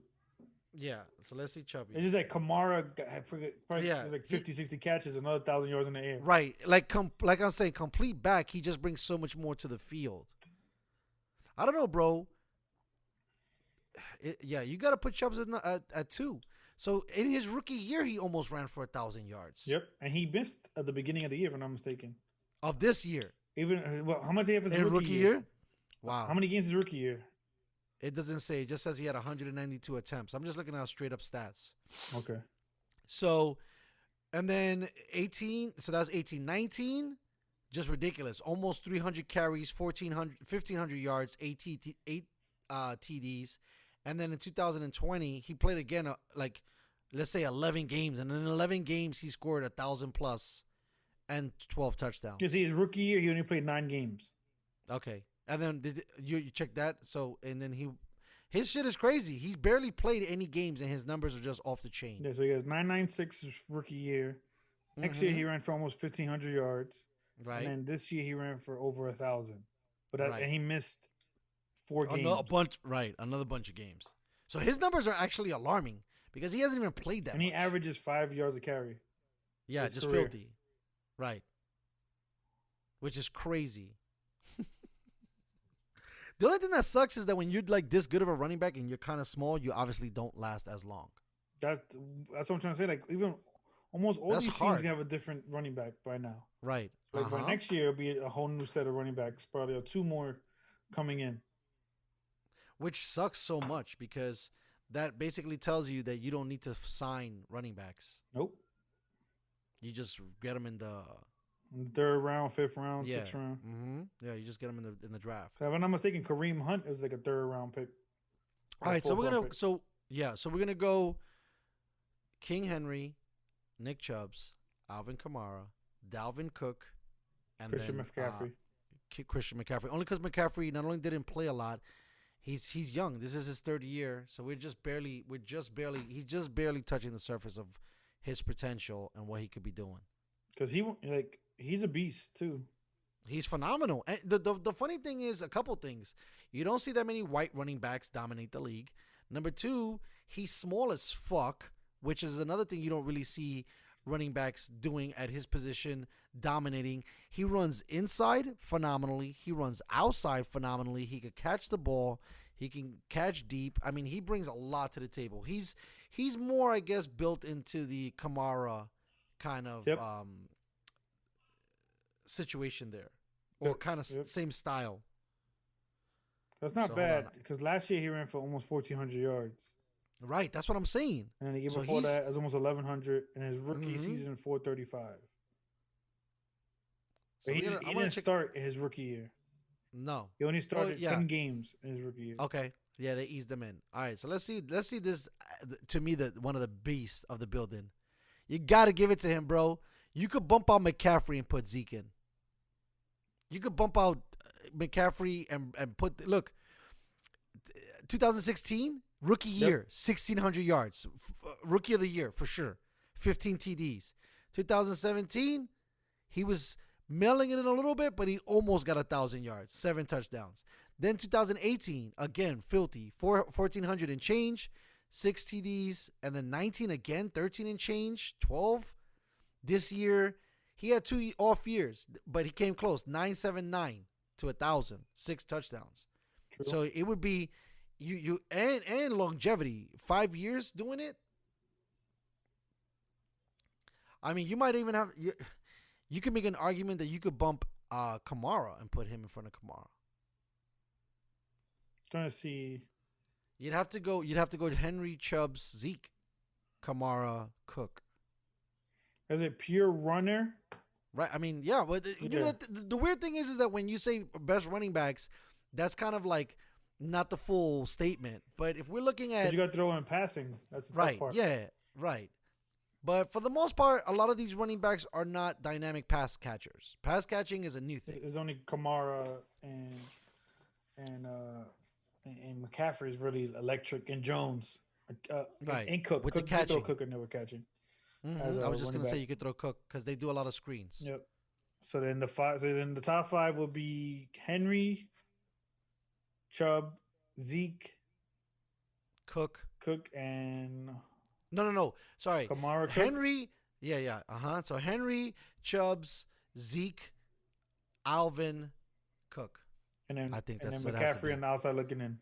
Right. And then there's nobody else. Because I looked at the list. It's crazy that there's just like, just nothing. Kind of nobody. Like Le'Veon would have been there if he would have played last year. For sure. Le'Veon was making a case to be the greatest ever because of his like numbers overall. Yep.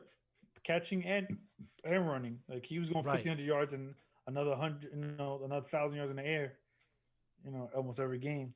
I mean, every year. He should have never left Pittsburgh. He should have just sucked it up. It's tough when you're trying to fight for player. Like if, and the way that Pittsburgh does business too. So like, yeah, they're like the Giants. They're like the Patriots. They're like the Packers. So like they didn't air slick. So they'll give here's a 5-year deal, $70 million. Mm-hmm. The first year of that 5-year deal is guaranteed. Is guaranteed, yes. And every other year after that is not guaranteed. But, bringing up Le'Veon to the discussion, Le'Veon is dynamic. Le'Veon, what he's did with the time that he's done has been electrifying. But Le'Veon's always hurt too. Yeah, but he's got like the ankle injury when he got down by Vontaze Burfict was a fluke injury. When his ankle. I get that. In the sideline. That's a. But he came into the league with injury questions. Mm-hmm. And then proved everybody wrong. But then, like 2 or 3 years into it, he started getting injured. Like he's never had, a dominant playoff performance ever. Like those killer bees never did. Right. Ben Brown and Le'Veon. I think that it's crazy because we look at what the Chiefs are doing, and the Chiefs are electrifying because they have like their version of a big three. But I feel like if you don't have that, it's probably not good for your team to be offense centric, because those other teams that played way better defense won, right? Like Brady has never had a big three. Never. The closest he had was him and Gronk and Hernandez, and that didn't last long. Nope. And then you could argue he had him, Welker, and Moss, and that didn't go too long either. And they lost at the end of the day. His big three you could say is Edelman, Gronk, and him. Right. And fucking Edelman is like, a B+ player. In the sense of the eyes of how people evaluate the talent. Yeah, for sure. Because Edelman's a beast. Like, I can't take anything away from him. Nah, he's fantastic. That's another guy, like, he's not a Hall of Fame player. No. But he might be. Because he won chips, and they're gonna say his playoff record, his playoff stats. Right. Yes. But again, like I said, you think is Julian Edelman as a Hall of Famer? No, not big. But it's so weird, right? Like once you start to get hardware, it changes the conversation. So I feel like they need to figure out what the conversation is. Are we focusing on getting these players in because of their regular season numbers, or are we focusing on them getting regular season numbers plus Super Bowls? My evaluation is easy. I think. If you were great in your era, so right, I think that's better. I think it's a way better look at. If you're in the league 10 years, at least more than half of that, you should be an All-Pro. Yes, I agree. You should be. If you're in 10 years, you should have went to. You should be 6, 7 Pro Bowls. If you're in the league 10 years, like you are hands down a top 5 player in that position in that era. So, like, agreed. Obviously, Tom Brady is going to be, cemented. Aaron Rodgers, Russell Wilson, You know, then it'll get tricky. You know, like because like I said, with Phillip Rivers, there was always Breeze, Ben, Tom Brady, Rodgers has to be there too because Rodgers been in the building for Rodgers, fucking ever, too. Manning. Right. So those are the top 5 for the last 20 years. You know, like you never cracked that top 5. Whereas like, oh, you know, you were greater than any of these guys. He never had this like a moment where, oh shit, we beat the greatest whatever. Yeah. You know, like he doesn't have that under his resume. So that's why it's tricky when you come down to these guys. Speaking about the resume, right? Is and then we'll move topics. Does that make Adrian Peterson a Yellow Jacket man or not? He's got 2K. He's dominated, right? He's definitely a Hall of Famer because he was the greatest of his era. That's what I'm saying. So he qualifies for sure, For sure, yeah. And you know, he came back from the ACL. He dominated. And he was still cooking in the Redskins at the end of his career for whatever reason. I feel like the Redskins fucked up by not getting him more involved. They did him dirty because they had Darius Geis, but then Darius Geis, they bum. cut him. He did some nonsense. Nothing. Right? Garbage. Like, what are you doing? He went to Detroit. He did okay in Detroit. And again, they didn't fucking feed him the rock. Exactly. And again, I just don't understand. Like, the guy he still has tread on the wheels, baby. That's the issue with some of these guys where like, all right, he's older, or we're not gonna use this person the same way. That makes no sense, bro. That makes no sense. And it sucks. To me. Yeah. Because like Frank Gore is gonna be a first ballot Hall of Famer. Right. But also Frank Gore has like the most career rushing numbers for anybody active. Exactly. So like is Frank Gore a Hall of Famer? I don't think so. Why not? He has the numbers. Remember, we said numbers. Okay. And we said But dominating in his era. You don't think he dominated his era? When was Frank Gore ever a top 5 running back? A lot of times. I'm going to show you right now. No shot. Let's check this. A top 5 running back? No shot. Let's see. There's no way you become like second overall or third overall on a running back list if you weren't dominating once or twice. No. I mean an era. That's what I'm saying, in an era. No. He hasn't dominated an era. Frank Gore? No. Yes. My man. My Jets buddy. He's my friend. No. Hold on. This motherfucker's been playing since 2005. Okay. So I'm going to tell you right now, bro. He totally dominated an era. All right. So in 2005, he gets drafted, right? 600 yards. Okay. 06, 1,600 plus. Obviously, that was a breakout season. 2007, 1,000 yards. Okay. 2008, 1,000 yards plus. 2009, 1,000 yards.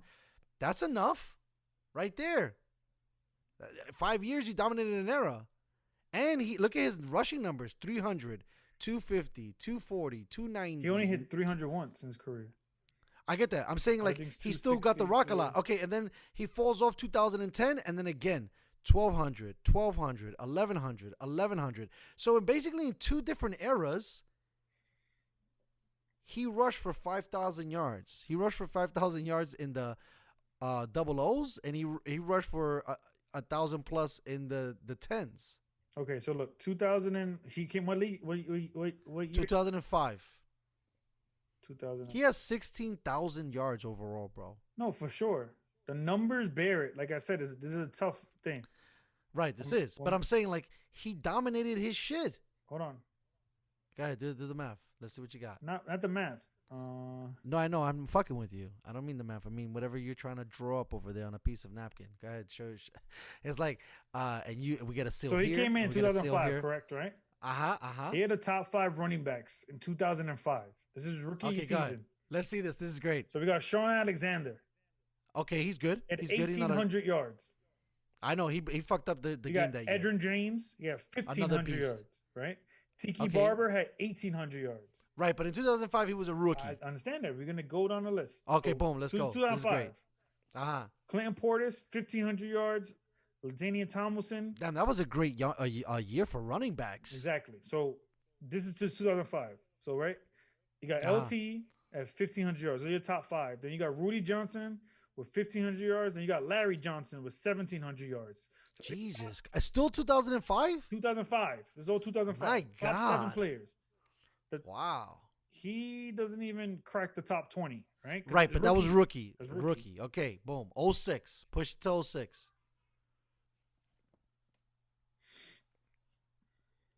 And then we'll do the picks of the game for this, and then we'll deuce it out. Okay, ready? So this is 2006. God, I'm ready. 2006. Number 1, Larry Johnson, 1,700 yards. Damn, that guy was filthy. Go ahead. LT, 1,800 yards. Shit. Steven Jackson, 1,500 yards.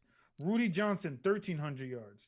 Edrin James, 1,200 yards. Willie Parker, 1,500 yards. Tiki Barber, 1,600 yards. And then you get to Frank Gore at 1,600 yards. And that was what? That makes him 7, right? Yeah. Okay, so go to 2007 then.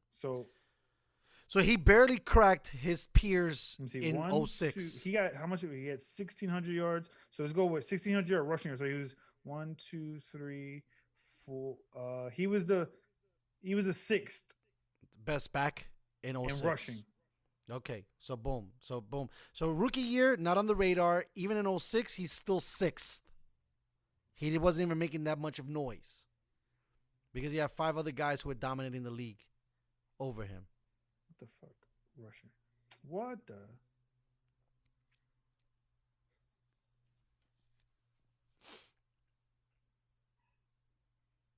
Okay, so we have 2007, right? Mm-hmm. So here, let's go. So this is yards for 2007. Go ahead. LT, 1,400 yards. Adrian Peterson, 1,300 yards. Westbrook, 1,300 yards. Willie Parker, 1,300 yards. Jamal Lewis, 1,300 yards. Clinton Portis, 1,200 yards. Edrin James, 1,200 yards. Willie McGinnis, 1,200 yards. Fred Taylor, 1,200 yards. He's 13th on his list. Wow. Okay. All right. So now he's in his. So that's him. Just basically. I mean, look, his numbers obviously like he didn't get the 1600s. So I guess basically he didn't dominate. Because even if you go to 08, he only had 1,000. If you go to like based on those numbers. So right now he's the 14th ranked running back in 2008. 2008, you got Adrian Peterson with 1,700 yards. Michael Turner, 1,700 yards. D'Angelo Williams, 1,500 yards. Clinton Portis, 1,500 yards. Thomas Jones, 1,300. Steve Slayton, 1,200. Matt Forte, 1,200. Chris Johnson, 1,200. Ryan Grant, 1,200. LT, 1,100. Frank Gore's 1,000 in 2008. So that's 3 years in. No, 4 years. 4 years in, and he's still not a top 5 running back. I don't think he ever was a top 5 running back. That's my issue. I got you. All right, hold on. Go to 2011. 2011. That was probably his best year. 2011, 2012 was his best years. So let's see if he even cracked that. Because fuck, what is that? 1, 2, 3, 4, 5, 6, 7, 8. You've been in the league 8 years. If he even smells the top 5 in 2012 or 2011. He's number 6. In 11? Yep. And then, okay, so 2012?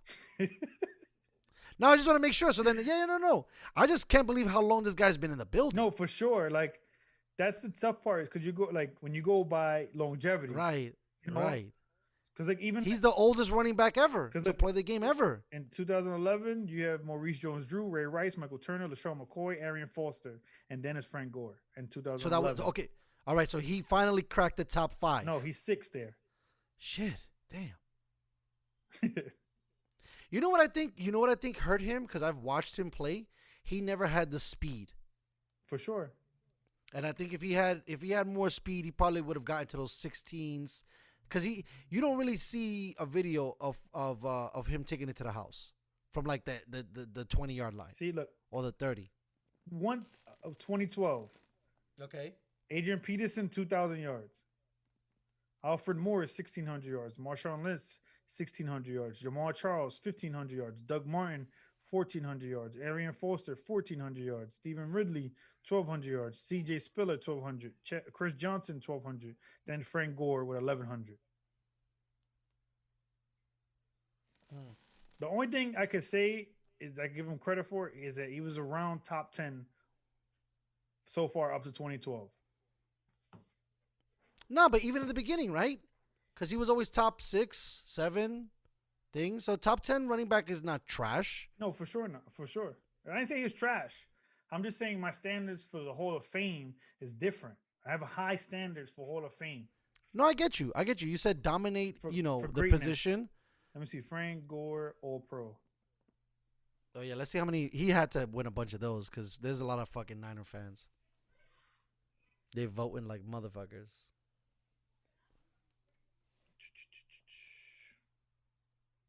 There's a piece. Sorry, but Frank Gore doesn't belong in the Pro Football Hall of Fame. Wow, that's fucked up. Shots fired.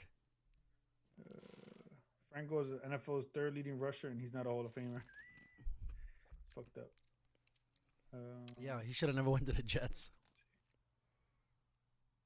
Why not showing his All Pro teams?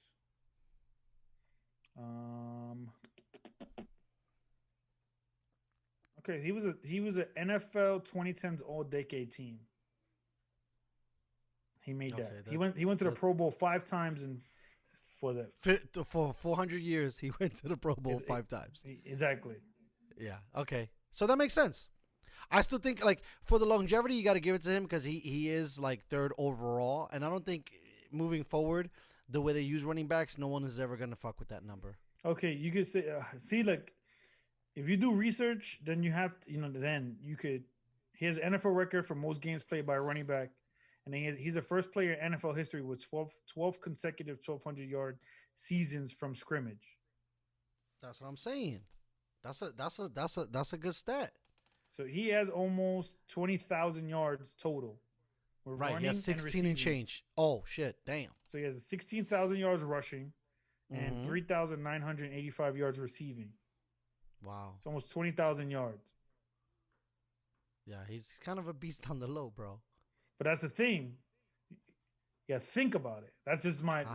Yeah, I get you. It makes a lot of sense.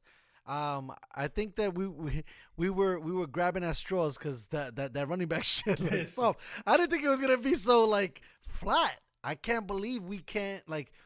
You can't even argue a top 10 running backs. You'd have to go back in history. You're gonna have to change it to the last 2 year kind of thing. You have to change criteria for top. They run so flat. They fly so fast. I think the average year for running back is like 2.5 years. I think the average year in the NFL. My God, that's a tough. All right, I think that concludes the show. What do we get? How many people are still watching us? 2 or 0? 2 now. We had around 8 earlier. So Nicely. Okay, cool. All right, what were some of the comments? I think Lucho was in here. Yeah, he totally was. He's supporting the kid. Pretzel, Bob Fisher was in here. Okay, that's my man. Yep. Uncle Bob in the building. And my guy Pretzel was in here. Nasty. What? Any statements? Talking about Biden was that he was sharp during his speech. He thought. Why was Tom Hanks there? That's what I don't fucking understand. Bro, it's just a party. Kodak Black, like why? Right. Trump should have pardoned Julian Assange and Snowden. Oh, agreed. Wow, that was great. Whoever said that, that's probably the best comment on that thing. I didn't even think about that. For Eli, I believe they won in despite of him, not because of him. Bob said that. Okay. Nice. I'm mostly into combat sports. You two got a good rhythm. That's what Lucho said.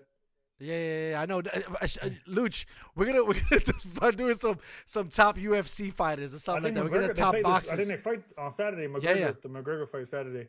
What do you think? Smoked or no smoked? I don't know. They were kind of friendly in the press conference. It was kind of odd for me seeing. Right. Yeah. I think he's over the hill, bro. I'm gonna see. But we'll see. Yeah, we'll see. Does he got a beard or no beard? If he got no beard, it's no shot. He got a shaved head. He got a little skinhead looking shit going on. So. Oh, he's going back to his old roots. So let's see if he still got it. It's hard to go get smashed when you made $100 million. Facts. That's why people don't chase greatness, my man. Seriously. Yep. All right, guys. Thank you so much for hanging with us on the show. We'll be dropping a whole bunch of social media stuff. Like my man says, what do you say? Smash the like button. Smash that like button. Hit the subscribe. Turn the notification bells on, and make sure let you guys know next week. All right, take it easy. Peace out, everybody. Take care, Jay.